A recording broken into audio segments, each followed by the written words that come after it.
पिछली वीडियो में इस फिल्म के पहले हिस्से का खुलासा किया था। ये वीडियो दूसरा हिस्सा है। पिछली वीडियो में अपनी जहाज सिविल के साथ खला से नीचे आ रहा था, लेकिन वो गलती से नीचे आया क्योंकि जहाज खराब हो गया था। उस वक्त जनरल की बेटी जूलिया ने इसकी मदद करने की कोशिश की ताकि वो वापस जा सके, लेकिन वो इससे मोहब्बत करने लगी। इसीलिए वो नौजवान जो जूलिया से मोहब्बत करता था इसके खिलाफ हो गया और उसे मारने की कोशिश की। इसकी मौत बहुत सी जंगें और लड़ाइयां हुई। आर्थिवन को गिरफ्तार कर लिया गया और जूलिया और हाकॉन को मार दी गई। आखिर में जूलिया जिंदा रही और अपने वालिद के साथ लौट गई, लेकिन वो समझती थी कि वो मर चुका है। उसने उसे अपने जहाज के साथ जाने दिया, लेकिन बाद में हमें पता चला कि हाकॉन ठीक जिंदा है। मेरे दोस्त, जूलिया गोली लगने के बाद जिंदा रही क्योंकि इसने वो कंगन पहना हुआ था जो हाकॉन ने इसे पहले दिया था। इस कंगन को याद रखना क्योंकि ये बहुत ही अहम है। कुछ वक्त बाद, तकरीबन 2 साल बाद, हम देखते हैं कि दुनिया के तमाम ममालिक ने मिलकर जमीन की हिफाजत के लिए एक निज़ाम बनाया है। ये निज़ाम बहुत सारे सैटेलाइट्स पर मुश्तमिल है जो एक बड़ी नेटवर्क के जरिए आपस में जुड़े हुए हैं, जो पूरी जमीन को ढांपता है। और उसका मकसद यह है कि वो जमीन आने वाली किसी भी चीज का पता लगा सके, क्योंकि जो कुछ हुआ इसके बाद मेरे दोस्त, पूरी दुनिया खौफ की हालत में है। इसीलिए खला के खतरात से बचाव के लिए एक मुकम्मल तंजीम बनाई गई है और यह तंजीम फौजी है और उसे जनरल लबरेज चला रहे हैं। लेकिन मेरे दोस्त, इस सब के बावजूद हम देख रहे हैं कि हाकॉन की सिविल नामी जहाज जमीन के सामने है और उसने बआसानी सैटेलाइट्स को उबूर कर लिया और किसी को उसकी मौजूदगी का पता नहीं चला। इसके बाद इसने एक छोटा सा जहाज छोड़ा और उसे जमीन की तरफ भेज दिया। ये जहाज, मेरे दोस्त, समंदर में उतरा और यहाँ हमने देखा कि इसमें एक शख्स है। ये शख्स हाकॉन है। वो क्यों उतरा और क्या कर रहा है, अल्लाह ही बेहतर जानता है। अमूमी तौर पर 4 महीने बाद दूसरी तरफ हम जूलिया को देखते हैं। मेरे दोस्त, वो अपनी जिंदगी गुजार रही है, या शायद इतनी भी नहीं, क्योंकि जूलिया इस वक्त और जो कुछ इसके साथ पिछले अरसे में हुआ इन सब की वजह से बहुत ही अहम हो गई है। तो इस वक्त उसके साथ मुहाफिज होते हैं जो सब उसके वालिद के लोग हैं। वो स्कूल जाती है और एक बोरिंग दिन गुजारती है अपने दोस्त गूगल के साथ। इसके बाद वो अपने आप को लेकर जाती है, लेकिन अपने वालिद के साथ। यहाँ ख्याल ये है कि वो घर नहीं जाते, बल्कि इस वक्त जूलिया को रूसी फौजी तजुर्बाती मरकज ले जाते हैं। और जो वो कहता है जाहिर है। अहम बात यह है कि इसने जूलिया को वहां छोड़ दिया ताकि इस पर कुछ तजुर्बात किए जा सके, और वो खुद साइंसदानों से बात करने चला गया। साइंसदानों ने कहा जब खलाई मखलूक चली गई तो अपनी एक सूट छोड़ दी और हम तजुर्बात कर रहे हैं। अभी तक हमने कुछ नहीं पाया सिवाय इसके कि ये बहुत मजबूत है। जहां तुम्हारी बेटी जूलिया से है, हमें तुम्हारी जरूरत है कि तुम उसे बाहर लाओ ताकि हम इस पर तजुर्बात कर सकें और समझ सकें ये अजीब ताकत जो उसके पास तस्वीरों की वजह से आई है क्या है। इसका खलाई मखलूक के साथ क्या बड़ा ताल्लुक है। इस लम्हे वो नहीं चाहता था कि उसकी बेटी शिकार हो, लेकिन उसने बहरहाल रजामंदी दे दी। उस वक्त जूलिया को बेसन में बांधा गया था। एक डॉक्टर माइक्रोफोन से बात कर रहा था और इसे ज्यादा मुश्तइल करने की कोशिश कर रहा था। क्यों? ताकि वो देख सके कि उसे जितना भी मुश्तइल किया जाए वो इस कंदन के साथ ज्यादा ताकत हासिल कर सकती है। जितना वो डॉक्टर उसे मुश्तइल करता, कंदन से निकलने वाली तवानाई इतनी ही ज्यादा बढ़ती जाती, यहाँ तक कि अब इसके सामने वो डॉक्टर आ गया जिसे वो पसंद नहीं करती। आर्तिवेम, मेरे दोस्त, पहले जूलिया की वजह से जो नुकसान हुआ और जो सदमा इसे पहुंचा, इसे वाकई दिमागी सख्ता हुआ और अब वो लगभग मफलूज हो चुका है। जैसे ही इसने जूलिया को देखा, वो इससे मुआफी मांगने की कोशिश की और इसे बताने लगा कि इसका मकसद वो सब कुछ नहीं था जो उसके साथ हुआ और वो इसे मारना नहीं चाहता था, बल्कि इसका मकसद हाकॉन था। उस वक्त जूलिया अपने हद तक पहुंच गई और खौफजदा हो गई तो अचानक इससे तवानाई निकली जिसने जगह जगह लहरें पैदा कर दी, और यहाँ उसके वालिद ने आखिरकार महसूस किया और फौरन आकर उसे यहाँ से ले गए। और जाहिर है अर्त्योम भी इसके बाद यहाँ से चला गया। इस सब के बाद जूलिया खौफजदा थी कि इसने इतने सालों बाद अर्त्योम को यहाँ देखा और वो अपने वालिद से बहुत नाराज थी। उन्होंने इस सब की इजाजत दी, लिहाजा उसने वालिद से कहा कि वो इसे छोड़ दे। वो अकेली रहना चाहती है, मुहाफिज की जरूरत नहीं। जाहिर है वालिद कुछ नहीं कह सके क्योंकि वो खौफजदा थी, इसलिए उन्होंने इसे छोड़ दिया। बाहर जाकर एक सिपाही को बुलाया जो उनका दायां हाथ था, नाम एवान। अहम बात यह है कि उन्होंने एवान से कहा कि भेस बदलकर दौर से बेटी की निगरानी करे। रात के आखिर में हम देखते हैं कि जूलिया एक बार में बैठी है और मुसलसल पीती जा रही है। वो ये अहम यह कि इस सारी गुफ्तगू के दौरान इसे महसूस हुआ कि एवान उसके वालिद के सिपाहियों में से एक है और उसने दूर से इसकी तरफ इशारा किया, जैसे कि मैं जानती हूं तुम मेरे वालिद के साथ हो तो छुपने की कोशिश न करो। एवान ने कहा कि मैं तुम्हारे वालिद के लिए काम नहीं करता, लेकिन उनकी इज्जत करता हूं और तुम्हारी हिफाजत करनी है उनकी खातिर। तभी मेरे दोस्त हाकॉन आया और जूलिया को यहां से ले जाना चाहता था। जूलिया को इन बातों का इल्म नहीं था, तो उसने निमटना कि हाकॉन कौन है जो जूलिया को ले जाने आया है। जूलिया ने समझा हाकॉन है तो उसने एवान के सर पर मारा और उसे बेहोश कर दिया और हाकॉन वहां से निकल गए। वो दोनों एक इलेक्ट्रिक कार में सवार हो गए जिसमें एक जोड़ा जो घर जा रहा था। सब हैरान हुए, लेकिन कार खुद ब खुद चलने लगी और तेजी से भागने लगी। जूलिया हैरान हुई तो हाकॉन ने कहा कि मेरी कुश्ती है जो कार को कंट्रोल कर रही है और हमें यहाँ से भगा रही है। मेरे दोस्त दौड़ती रही और एवान को होश आ गया था और वो मोटरसाइकिल पर सवार होकर उनके पीछे दौड़ रहा था पकड़ने। रास्ते में कार को रोककर इसने इस जोड़े को यहाँ से उतार दिया। उसने एवान के साथ चालाकी से मोटरसाइकिल से गिराकर फिर फरार हो गया। फिर पेज को कॉल कर कहा कि तुम्हारी बेटी को मुझसे अगवा कर लिया गया है और जिसने अगवा किया है इसका नाम हाकॉन है। घर में फौरन बहुत खौफ व हरास फैल गया और सब समझ गए कि खलाई मखलूक वापस आ गई है। फिर फिजाइया से राब्ता किया। अब दूसरी तरफ वो लोग गाड़ी में जंगल में एक अलग थलग घर की तरफ जा रहे हैं और वहां आखिरकार वो आराम करते हैं और इस घर में दाखिल होते हैं। जूली जब घर में दाखिल हुई तो हैरान हुई कि हाकॉन यहाँ रहता है। उसने इसे बताया कि जब मैंने जमीन को छोड़ा था मेरी हालत बहुत खराब थी और मैं तकरीबन मुर्दा था और मैं एक हफ्ता जहाज में रहा जो जमीन के वक्त से 2 साल है। जब मैं ठीक हुआ तो देखा कि जहाज तुम्हारे मदार से बाहर नहीं निकला क्योंकि मैं सफर नहीं कर सकता था और अपने असल सैयारे पर वापस नहीं जा सकता था। जब मैं जमीन पर उतरा और यहाँ 4 महीने से हूँ। इस वक्त उसने कहा कि जब तुम ठीक हो गए थे तो अपने सैयारे पर वापस क्यों नहीं गए और जब जमीन पर उतरे तो मेरे पास क्यों नहीं आए। तो उसने कहा कि मैं तुम्हारे पास नहीं आ सकता था, खास तौर पर क्योंकि अगर किसी ने मुझे देखा तो वो जान जाएगा कि मैं दोबारा वापस आ गया हूँ। लेकिन जब मैंने तुम्हें महसूस किया बगावत की लहरों की वजह से तो मैं तुम्हें बचाने के लिए आया। जमीन पर आना, जूलिया, अब को जानना और अब से मोहब्बत, ये सब गलत था और मेरे सैयारे के कवानीन के खिलाफ था, इसलिए मैं दोबारा कभी वापस नहीं जा सकता। इस लम्हे जूलिया पुरसुकून हो गई और बात को कबूल कर लिया। मसला ये है मेरे दोस्त कि इस वक्त खला में हम देखते हैं कि जहाज को एक बहुत बड़े जहाज के जरिए खाया जा रहा है और ये जहाज हाकॉन के सैयारे से है और ये आया है ताकि वो सब कुछ ठीक कर सके जो खराब हुआ था। अगले दिन जूलिया जागी और अपने वालिद से वीडियो कॉल पर बात की और कहा वो इसके साथ है, वो शादी करेंगे और इस सैयारे को मुकम्मल तौर पर छोड़ देंगे और जाएंगे और इसने सिर्फ अलविदा कहने के लिए बात की। जूलिया ने अलविदा कहा और उसके साथ सब कुछ बिल्कुल मामूल के मुताबिक चलता रहा। लेकिन जैसे ही इसने कॉल बंद की उसने अपने सिपाहियों से कहा कि वो इस कॉल को ट्रेस करें और वहां सिपाही भेजे ताकि जूलिया को ले आए। सिपाही इस घर के करीब पहुंच गए जहां जूलिया थी और उन्होंने हाकॉन से बात की तो उसने कहा कि अपने हथियार नीचे रखो और उन्हें महफूज तरीके से ले आओ। लेकिन इस वक्त मां जहाज खला में था। उसने जमीन के सैटेलाइट्स को हैक कर लिया और आवाज को इस तरह बदल दिया जैसे इसने कहा हो कि सबको खत्म कर दो। फौज ताकत के साथ हाकॉन और जूलिया के पास दाखिल हो गई और उनके साथ लड़ाई शुरू कर दी और उन्हें मारने की कोशिश की।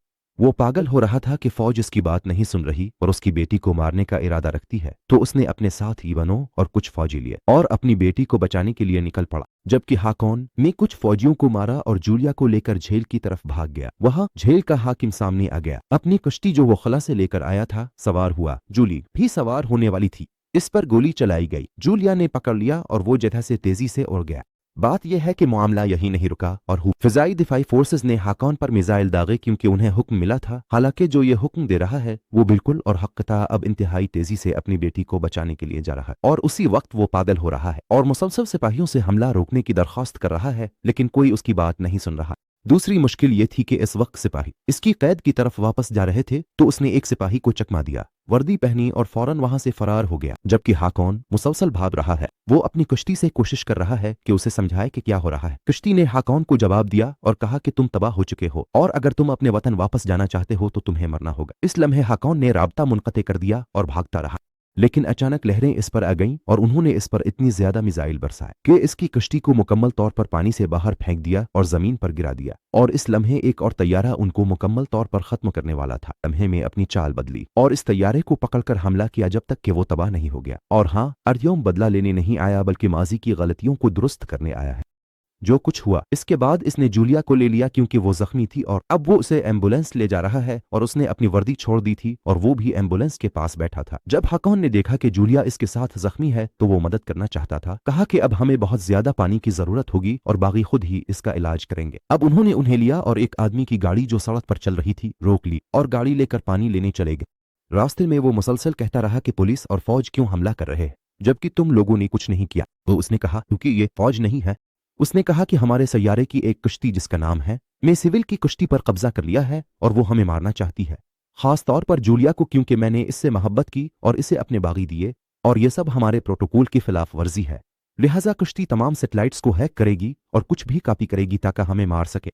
वही है जिसने फौज को हमें मारने के अहकामात दिए और पत्ता चले कि रा ने ये अहकामात दिए ना फौज ने, और वो बहुत सी चीजें कर सकती है क्योंकि इसके पास अब की तमाम मालूमात हैं जो उसने सैटेलाइट से हासिल की है।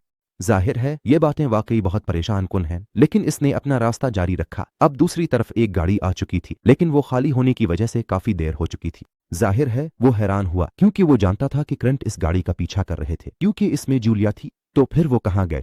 बहरहाल अब वो वजारत दिफा की तरफ गया, क्योंकि वहां वजीर आजम के साथ एक जरूरी इजलास हो रहा है। जब वो वहां दाखिल हुआ तो सब इससे नाराज थे और कह रहे थे कि अब तुम ही उन सब के जिम्मेदार हो जो हुआ। वो हैरान हुआ और कहा कि मैं जानना चाहता हूं कि किसने शहर के मरकज में मिसाइल दागने का हुक्म दिया था।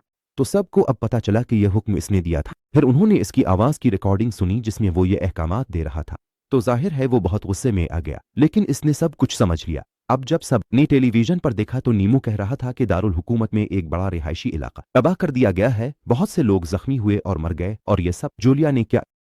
और फिर एक जाली वीडियो दिखाई गई जिसमें जूलिया कह रही थी कि ये सब इसने किया और पिछला खलाई हमला भी इसी की वजह से था। वीडियो इसी लम्हे खत्म हो जाती है। उन्होंने समझा कि खलाई मखलूक के साथियों ने उनके सैटेलाइट्स को हैक कर लिया था और उनसे इनकी तस्वीर और आवाजें हासिल करके जो चाहा नकल कर लिया और ये सब जाली वीडियोस बना ले, जैसे जूलिया की वीडियो, या यहाँ तक कि वो एंकर जो कह रहा था कि एक रिहायशी इमारत तबाह हो गई, यहाँ तक कि वजीर आजम की आवाज में जारी होने वाले अहकामात भी। जब इसने ये बातें सुने तो वो पागल हो गया और उसने सबको हुक्म दिया कि वो तमाम इलेक्ट्रॉनिक तामुलत को रोक दे और सिर्फ ऐसी इलेक्ट्रॉनिक चीजों का इस्तेमाल करें जिन्हें खलाई मखलूक सैटेलाइट के जरिए कंट्रोल न कर सके, जैसे लैंडलाइन फोन या कागजी पैगाम। इजलास में मौजूद तमाम लोगों से फोन ले लिए गए और बातचीत शुरू की कि खलाई जहाज को कैसे तबाह किया जाए। इस बार उन्होंने हर तरफ से उन पर हमला किया और आखिर में वो आर्टियम में थे। हाकॉन और जूलिया सुपर मार्केट पहुंचे और वहां हाकॉन ने बड़ी मिकदार में साफ और खालिस पानी खरीदा। बस मसला यह है कि जब वो वापस आ रहा था तो आग लोगों के दिमागों में खेल रही थी। कुछ लोगों को उनके खानदान वालों की कॉल्स आ रही थी जो कह रहे थे कि जूलिया तक पहुंचो और इसे मार दो, और कुछ दूसरे लोग टेलीविजन पर खबरें देख रहे थे। एक जाली एंकर जाहिर होता है जो कहता है कि जूलिया ने यह सब कुछ मंसूबा बनाया है और हमें इस तक पहुंचना चाहिए, ये सब जाली है।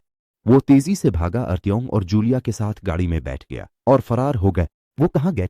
वो गूगल के घर गए। वही अकेला है जो उनकी मदद कर सकता है और उन्हें पहचानता है। मसला यह है कि मुआविन को इसकी बीवी की कॉल आई कि उनकी इमारत को जूलिया ने धमाके से उड़ा दिया है और उनका बेटा अस्पताल में जिंदगी और मौत की कश्मकश में है। आफा इस कॉल से हैरान रह गया और वो हकीकत और ख्याली दुनिया के दरमियान फर्क नहीं कर पा रहा था, क्योंकि वो इस वक्त सर्विस छोड़कर अपनी फैमिली नहीं जा सकता था। मसला सिर्फ एवान का नहीं है वैसे, बल्कि इस वक्त जहाज ने दुनिया के तमाम निजामों को हैक कर लिया है और अब हर कोई जूलिया को किसी भी मुमकिन तरीके से मारना चाहता है। उस वक्त गूगल के पास तो गूगल ने सबको अपने पास छुपा लिया और उसके नतीजे में उन्होंने जूलिया को लिया, इसे बाथ टब में रखा और इसे साफ पानी से ढांप दिया और फिर उसे कंगन के साथ छोड़ दिया ताकि वो इसे ठीक कर सके। वो एक साथ बैठे ताकि खाना खा सके। ख्याल था कि खाने के दौरान आर्तिवन ने हाकुन को चैलेंज किया कि वो ज्यादा अल्कोहल मशरूबात पिए, यहां तक कि वो बेहोश हो गया और उसे गूगल के हवाले कर दिया। हमें अब उसे लेकर जाना होगा और हवाले करना होगा। जाहिर है गूगल ने इत्तेफाक किया, न इसलिए कि वो गद्दार नहीं बल्कि बुज़दिल था। उन्होंने जूलिया को घर छोड़ा और आर्तिविन और गूगल हाकुन को वजारत दिफा गए। वाकई कुछ देर बाद पहुंचे। फौरन वो आर्तिविन से नाराज थे और पूछा, मेरी बेटी कहाँ है? आर्तिविन ने कहा वो गूगल के घर है। उसने अपने सिपाहियों को हुक्म दिया कि आर्तिविन और गूगल को ले जाएं और मिन्नत की कि उसे जहाज के कोऑर्डिनेट्स बता दे कि वो उसे तबाह कर सके। हाकुन ने मदद की, मगर आगे बढ़ता अपने मुआविन एवान के घर गया और कहा कि जल्दी से गूगल के घर से जूलिया को ले आए। एवान ने यकीन किया और गूगल के घर गया। जूलिया वहां थी तो उसे लिया और फौरन रवाना हो गए। रास्ते एवान अपनी फैमिली के बारे में परेशान था। जो कुछ उनके साथ हुआ इसकी वजह जूलिया थी जो उसके साथ बैठी थी। जूलिया ने महसूस किया कि वो इससे नाराज है। इसने पूछा, उसने कहा, तुम इस इमारत की तबाही की वजह हो जहां मेरी बीवी और बेटा थे। अब मेरा बेटा जिंदगी और मौत के दरमियान है। अगर उसे कुछ हुआ तो तुम्हारे वालिद भी तुम्हें मुझसे नहीं बचा सकेंगे। वो वजारत दिफा की तरफ बढ़ा, लेकिन वहां पहुंचकर एक बहुत बड़ी मुजाहिरे को देखकर हैरान रह गया। सब लोग अब फौज से जूलिया को हवाले करने का मुतालबा कर रहे थे। हालांकि एवान जूलिया को लोगों के हवाले कर सकता था, क्योंकि इसने अपनी पिस्तौल निकाली और सबको धमकी दी कि जूलिया के करीब ना आए। फिर उसे लेकर अंदर चला गया। इसी वक्त उसे हाकौं से जहाज के कोऑर्डिनेट्स का पता चल गया था। फौरन उसने पूरी वजारत को हुक्म दिया कि इस जहाज पर उनके सबसे बड़े जौहरी मिसाइल से हमला करे। फौरन मिसाइल दागा गया और चंद मिनटों में वो जहाज तक पहुंचकर से निशाना बना चुका था। इस लम्हे सब बहुत खुश हुए और मजीद खुशी हुई जब उसकी बेटी एवान के साथ इसके घर आई। वो अभी एवान का शुक्रिया अदा करने ही वाला था कि इसने इसकी बेटी को वापस लाया। अपना इस्तीफा पेश किया कि वो अब उसकी खिदमत नहीं कर सकता। वो जानता है कि वो अपनी बेटी की हिफाजत कर रहा है। इसने किया कुछ। जब साहब मैं इसे बताया कि यह सब झूठ है और उसने कुछ नहीं किया तो उसने यकीन नहीं किया और चला गया। मजमूई तौर पर सब यही समझ रहे थे कि रात तबाह हो चुकी है, लेकिन ऐसा नहीं था। चुनांचे इसने अपना फोन उठाया और जहाज को कॉल की तो उसने जवाब दिया कि मैं तुम्हारे साथ नरमी से पेश आ रही थी ताकि मामला हल हो जाए, लेकिन लगता है कि तुम्हारे साथ सिर्फ सख्ती ही कारगर होगी। उसने इसके साथ बात खत्म की और जूलिया की एक और वीडियो जारी की जिसमें वो कह रही थी कि तुम लोगों ने मुझे इस पर मजबूर किया, अब बर्दाश्त करो। जहाज उतरा और इस शहर के अर्द गिर्द काम शुरू कर दिया जहां वजारत दिफा है और जहां जूलिया मौजूद है। एक बहुत बड़ी पानी की दीवार बनाना शुरू कर दी। जैसे ही इसने दुनिया के हर कोने से पानी लाना शुरू किया और इसे शहर के अंदर पंप करना शुरू कर दिया, यहां तक कि शहर में पानी की मिकदार हर सेकंड में 300 मुकब मीटर बढ़ने लगी। इस वक्त जहाजों ने इस बड़ी पानी की दीवार को मारने के लिए उड़ान भरी, लेकिन यह कारगर साबित न हुआ और सब ने देखा कि आसमान पानी से ढक गया है। जहाज ने फैसला किया कि सबको शहर को पानी से भरकर मार दिया जाए ताकि सब डूब जाए और मर जाएं। इस वक्त हुक्मन ने कहा कि बदकिस्मती से यह शहर सिर्फ 20 मिनट में मुकम्मल तौर पर डूब जाएगा। बस इससे मालूम हो गया कि यह इख्तिताम है और बदकिस्मती से इसने ये जंग हार दी। अर्त्योम, जूलिया और सब हेलीकॉप्टर की तरफ भागे ताकि यहां से भागने की कोशिश करें, जबकि इसने माइक्रोफोन पकड़ा और शहर के हर कोने में लोगों को नशर करना शुरू किया कि वो माजरत खा है कि वो इससे ज्यादा कुछ नहीं कर सका। अब बस बाकी तमाम लोगों से यही दरख्वास्त है कि वो जितना मुमकिन हो सके छतों पर छपकर या किसी भी दस्तयाब कश्ती में सवार होकर ज्यादा से ज्यादा वक्त तक कायम रहे। बेदफ ने अपना खिताब खत्म किया, लेकिन तब हाकॉन ने पूछा, मैंने तुमसे नहीं कहा था कि जूलिया के साथ चलूं? जूलिया आर्टीम के साथ महफूज है और मैं तुम्हारे साथ रहूंगा जबकि मेरे पास बेहतर हल है। अगर तुम मेरी गाड़ी ला सकते हो जिसमें मैं और जूलिया फरार हो रहे थे तो मैं इसे लेकर तेजी से जहाज के करीब जा सकता हूं और फिर वहां गाड़ी को उड़ा दूं। इस तरह वो भी धमाके से उड़ जाएगी। उस वक्त उसने अपनी कश्ती ले ली क्योंकि वैसे भी इसने इसे यहां वजारत के लिए लाया था। इसके बाद इसने अलविदा कहा और बाकी मजदूरों और सिपाहियों के साथ चल पड़ा। वो अकेला यहां बैठा रहा और हाकॉन को हिदायत देता रहा कि कैसे दाएं और बाएं हरकत करे, क्योंकि जाहिर है कि हाकॉन पानी में कुछ नहीं देख सकता था और वो सेटेलाइट की किसी भी खुसूसियत को इस्तेमाल नहीं कर सकता था ताकि इस पर कंट्रोल ना हो सके। अहम बात यह है कि वो इसे दाएं जाने के लिए कहता रहा जब तक कि वो पुश्ती के करीब पहुंच गया। उसने अलविदा कहकर लाइन बंद की क्योंकि पानी बीदफ तक पहुंच गया था, पूरे इलाके को खाना शुरू कर दिया था। जबकि जूलिया और आर्तिविम हवाई जहाज में सवार थे, अचानक हवाई जहाज पानी की वजह से गिर गया। शुक्र है कि आर्तिविम और जूलिया महफूज बाहर निकल आए और घर की छत पर खड़े हो गए। वहां जूलिया को एहसास हुआ कि पूरी शहर डूब रही है और अब उसने समझ लिया कि कुश्ती सिर्फ उसे मारना चाहती है। फिर इसने सबके सामने जोर से चीखना शुरू कर दिया और कहा, मैं जूलिया हूं जिसने तुम सबके साथ ये सब किया, मुझे मार डालो। और बस लोग उसकी तरफ बढ़ने लगे। कहा वो नहीं चाहते कोई उसे छुए। वो किसी को भी मारने लगे जो करीब आता, यहां तक ऐवान पहुंच गया। वो बहुत गुस्से में था क्योंकि उसे एक कॉल आई थी और सुना कि इसका बेटा मर गया है। लिहाजा उसने अपनी पिस्तौल निकाली और जूलिया पर गोली चलाई, लेकिन वो आर्तिविन को लगी और वो मर गया। लेकिन जूलिया एवान से इसरार करती रही कि उसे मार दे और वो पूरी कोशिश से इसे गुस्सा दिलाने की कोशिश की ताकि वो इसे मार डाले, लेकिन एवान ने इनकार कर दिया। तो मेरे दोस्त पानी बहुत ज्यादा हो गया और पूरी शहर डूब गई इससे पहले कि हाकॉन सांस ले सके। लेकिन हम जानते हैं कि जूलिया के साथ जो बागी हैं वो इसे मरने नहीं देंगे, लेकिन अगर वो पानी में रही तो वो दम घुटने से मर जाएगी। चुनांचे बागियों ने पानी से देव हैकल हाथ बनाए और वो हाथ बढ़ते गए यहां तक कि उन्होंने जहाज को पकड़ लिया और इसे ऊपर खींचने लगे और इसका असर मुकम्मल तौर पर रोक दिया। और उसी वक्त दूसरी तरफ फौज ने भी अपनी पूरी ताकत से राख पर मिसाइलों से हमला जारी रखा। आखिरकार वाकई जहाज तबाह हो गया, पानी हटा और लोग सांस लेने लगे। दूसरा भी बच गया। हाकॉन मिशन मुकम्मल न कर सका और लूट आया। बाद में जूलिया तक पहुंचने में कामयाब हुआ और वो दोनों खुश थे। अफसोस, वो दोबारा उदास हो गए जब उन्होंने देखा कि अब आर्तिविन की लाश एक तरफ पड़ी हुई है, क्योंकि आर्तिविन ने अपनी गलतियों को दुरुस्त किया और बहुत मदद की। इस सब के बाद वक्त गुजरता है और हम देखते हैं कि सब कुछ अपनी असल हालत में वापस आ गया है और इस वक्त बहुत से दूसरे लोग जूलिया की कब्र पर खड़े हैं, क्योंकि दुनिया के लिए यह जरूरी था कि जूलिया को मुर्दा दिखाया जाए। लेकिन अब जब लोग जूलिया की कब्र से चले गए, वो खुद को संभाल कर एक जहाज में सवार हुआ और अपनी बेटी के पास गया जो उसके साथ एक अलग जगह पर रह रही थी, और वो उसके कुत्ते को लाया जिस पर वो बहुत खुश हुई। उसने अपने वालिद को खुदा हाफिज कहा और इसे और हाकॉन को बताया कि वो इस सैयारे को छोड़कर ऐसी जगह जा रहे हैं जहां कोई उन्हें दोबारा ना पा सके, ताकि उन्हें दोबारा कोई मसला ना हो, चाहे यहां से हो हाकॉन के सैयारे से। फिर जूलिया और हाकॉन ने इस जहाज को बुलाया जिस पर वो जाएंगे, और वो जहाज हाकॉन का जहाज था जिसे हाकॉन ने राख से निकाला था जब वो तबाह हो गया था। और फिल्म खत्म हो जाती है।